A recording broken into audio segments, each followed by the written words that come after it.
we'll have a look. We'll have all the questions here sitting at the bottom of the screen.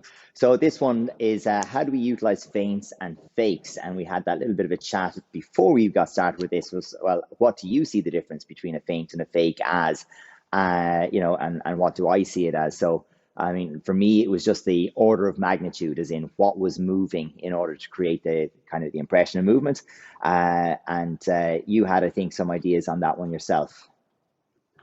Yeah, well, of course they can be used interchangeably, but when you're thinking of this, I would consider like a fake, almost like more of a technique. So like I would use like a fake as in this type of a fake, where a feint to me is kind of like more of a body kind of a reaction, or just a little adjustment of the upper body or something like that.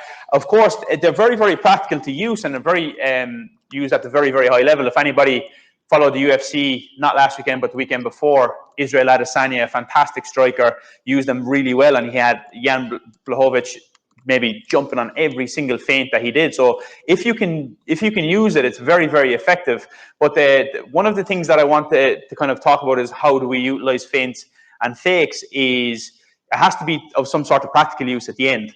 So when you do it, it must be for a reason. You don't just do it for the sake of it. Are you trying to push somebody back towards the edge? Are you trying to get a reaction to set something else up? Yeah. So usually you're thinking of maybe like a step ahead. And that's where the ultimate high level of striking comes in as well, which obviously is very much relevant for us in ITF.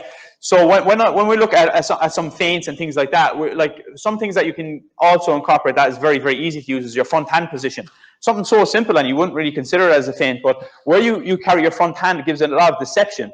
So having it here versus here and here, it's a different way people perceive the distance between you and the opponent. So that's like, it's not a feint per se, but it can be used. So just like an adjustment of the hand here, it can just take a spark of attention away from people for a second. So that's the use of your front hand, and almost kind of like you can paw at it as like a distance measure and things like that as well. Not a feint, as I said, per se, but it can be very, very useful. Okay, you can also have like feints linking them in with your shots. So you can have like feints into opposite shots and things like that. You can have reactions, so just testing and going, or you can do here. One of the most important ones that we've talked about so many times, your footwork. So like one of the very common ones that we have is the test step. Essentially a feint or a fake. So we're here just setting a rhythm, push, pull, push, pull, push, pull, push, pull. And just that adjustment of rhythm is very important, and it's almost like a fake. It tests them. Do they react?